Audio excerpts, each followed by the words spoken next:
Alright, hey guys, Fiddle Ferret here, back to bring you another manga first take, and I'm bringing you a really good volume today, in my opinion, and we're going to be taking a look at A Girl on the Shore.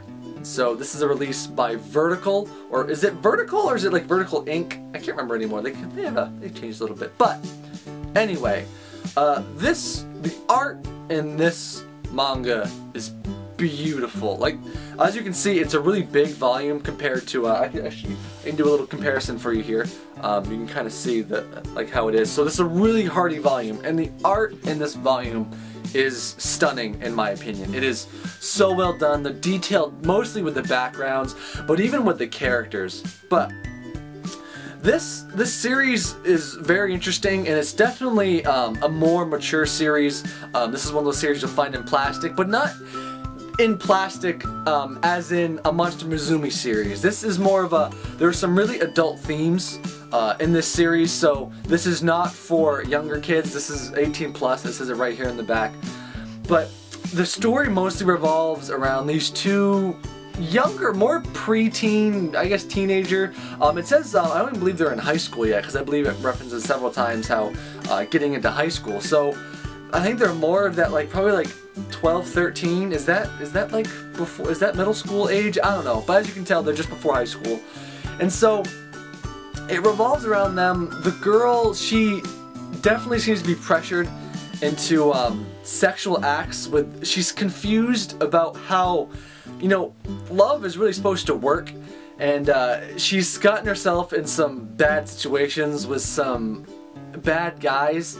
And the other half of our story revolves around a young boy who seems to have a very troubled family life and a very troubled past. Our girl main character, she seems to really have a normal life, but that doesn't mean anything, and this series really kind of stresses that. Just because she has loving parents and a fairly, like, you know, stable home, if she doesn't tell anybody about anything that's going on or anything she's doing, it seems when she's at home like everything's fine, but by the things she's doing, obviously it's probably really not fine. And so these two characters form a very strange bond together, because the boy has confessed his love to the girl, but she basically denies him. But she's been exposed to this world of sex at such a young age that it's almost like she doesn't really know what to do with it. She wants to do more of it, but not almost because she wants to do it, but because of the pressure she feels that she should be, you know?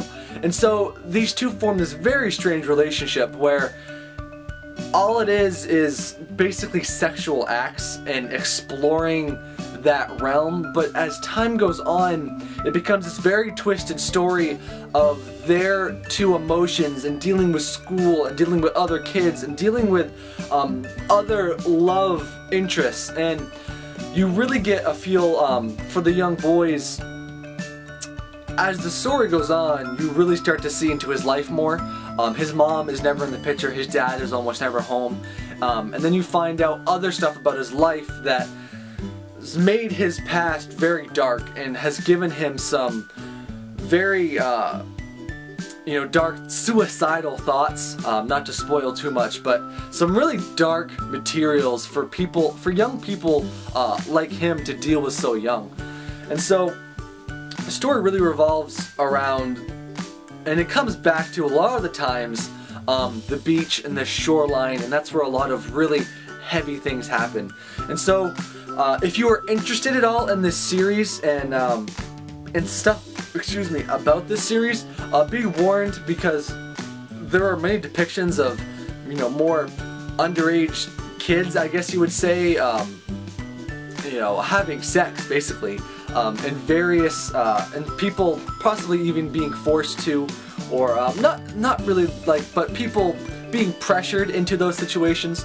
But this isn't like your typical, like, you know, this is definitely a manga for older people, and it has a very strong messages and themes throughout the series. So this is not a series that's for everybody, obviously.